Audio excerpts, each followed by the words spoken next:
자, 오늘은 무조건 놓치면 안 되는, 정말 놓치면 안 돼요, 중요한 포인트에 대해서 이야기해 볼게요. 투자하는 데 있어서 제일 중요한 게 뭔지 아십니까? 시장이 오르든 내리든 명분이라는 게 필요합니다. 올라가기 위해선 올라갈 만한 명분이 필요하고, 개미를 털기 위해서도 그런 명분이 필요해요. 그래서 이 놓치지 말아야 될 거, 어떠한 명분을 우리가 봐야 되는가, 그걸 이야기해 볼게요. 어렵지 않게 이야기할게요.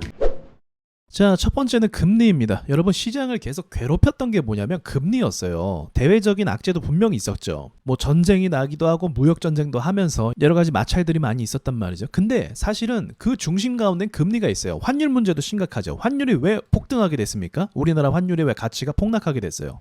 금리 때문에 그래요. 지금 경제를 굉장히 안 좋게 보는 이유도 일본도 마찬가지예요. 이 환율 문제거든요. 그런데 이 미국의 금리를, 이게 공격적으로 금리를 내리겠다 그건 아니거든요. 근데 앞으로 금리가 계속 내려갈 수 있을 만한 환경을 조성하겠다는 것과 같은 말이에요. 사실 지금도 증시가 굉장히 좋게 오르고 있긴 하지만 여러분도 아시다시피 중소형주에는 돈들이 들어오지 않고 있어요. 너무 끔찍하죠? 오늘 같은 경우는 코스피가 엄청나게 올랐어도 바이오가 그렇게 오르지 못했어요. 이게 무엇 때문에 그렇다?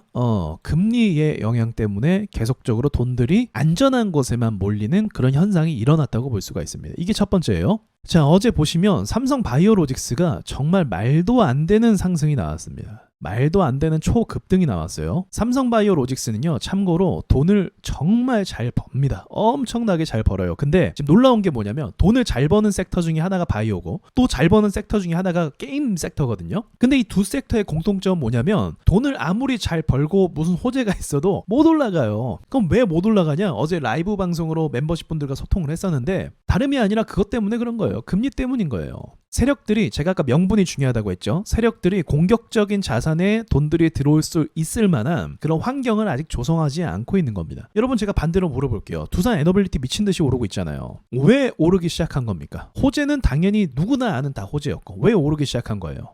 세력들이 제대로 올리기 시작하니까 그 호재가 진짜 좋아 보여서 돈들이 더 시장에 쏟아지는 거잖아요. 그쵸? 지금 삼성바이오로직스가 급등을 했지만 급등하기 전에는 차트가 어땠어요? 굉장히 무미건조했단 말이죠. 실적은 좋아서 폭락하진 않지만 그렇다고 재미있지도 않아요. 이 상태에서 오르지 않으면 투자자들이 관심을 가질까요? 관심을 절대 갖지 않아요. 그런데 이제 환경이 만들어지고 금리도 인하되고 돈들이 더 쏟아질 것을 안다면 세력들이 어떻게 할까요? 이걸 먼저 사겠죠. 그리고 나서 선반영이 되면서 나중에 추가적으로 주가가 오르기 시작하면 그때부터 사람들이 추격 매수에 나서기 시작하겠죠. 저는 이런 상황을 올해 말로 보고 있습니다. 올해 말. 그러니까 금리 인하가, 미국의 금리 인하가 다 이루어지면서 3%대에 진입하면, 이게 상징적인 숫자거든요. 3%대에 진입하면 좀 공격적으로 더 이런 위험 자산 쪽으로 돈들이 들어오지 않을까라고 저는 개인적으로 예측하고 있습니다. 그러니까 이러한 환경이 만들어진다면 지금 안 그래도 시장 분위기가 나쁘지 않은데 더 많은 돈들이 한국 시장에 투입될 가능성이 있겠다고 볼 수 있는 거죠.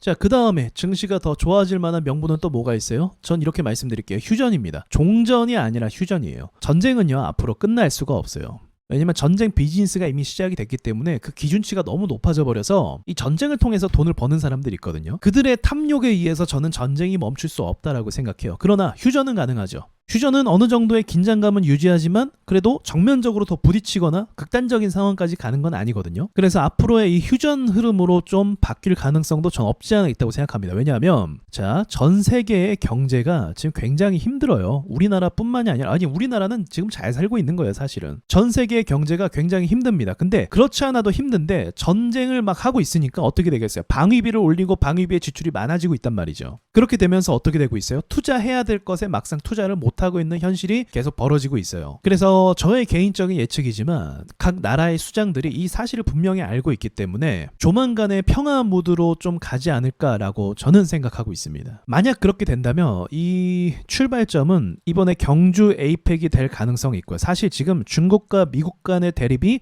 전 세계의 경제에 큰 악영향을 미치고 있어요. 사실은. 그러니까 유럽 경제가 좀 맛이 간 것도 중국에게 의존을 많이 했거든요. 근데 중국이 지금 미국하고 투닥투닥 하고 있으니까 경제 경제 상황이 좋지 않게 되고 있잖아요. 더군다나 지금 미국이 뭐 금리를 저렇게 올려버리니까 경제가 더 맛이 갈 수밖에 없는 거고요. 그러니까 이런 안 좋은 영향들이 계속적으로 미쳐지고 있다는 거예요. 그래서 경주 에이펙의 상황에 따라서 그래서 많이 주목하는 거예요. 이 상황에 따라서 좀 더 나아지지 않을까라는 그런 기대를 가져볼 수도 있는 거죠. 근데 이거는 정치적인 거라 제가 100% 확신할 수 있게 얘기할 수 있는 건 아니죠. 다만 지금 서로가 사면초가 가운데 놓여있기 때문에 좀 어느 정도의 긍정적인 메시지를 주고받지 않을까라고 그냥 생각만 할 수 있는 거죠. 그래서 여러분이 이 경주 에이펙을 좀 주목할 필요가 있어요. 여기 결과에 따라서 증시의 영향이 분명히 미쳐질 거라고 생각을 합니다. 자, 아시겠죠? 지금 제가 말한 이 커다란 흐름이 시장에 매우 막대한 영향력을 끼칠 만한 내용들이에요. 그래서 여러분이 뉴스를 보실 때 사실 금리 인하는 뭐 확정적인 거긴 하지만 얼만큼 더 내릴 거냐 이게 중요한 것 같고, 앞으로 시장에 있을 이런 호재들, 기대될 만한 이야기들, 이런 것들을 여러분이 체크하면서 가시면 될 것 같아요. 지금 오르는 종목들 있잖아요. 주도 종목들. 이런 종목들은 시장 분위기가 좋아지면 더 크게 오를 수 있는 종목들이에요. 원래 오를 만한 재료들을 가지고 있어요. 데이터 센터라든지 로봇이라든지 뭐 AI라든지 뭐 이런 것들은 이미 재료가 좋은 거 누구나 다 알고 있어요. 근데 이런 것들을 계속 발목 잡았던 건 뭐냐면 아까 방금 말씀드렸던 것처럼 국가 간의 갈등이었어요.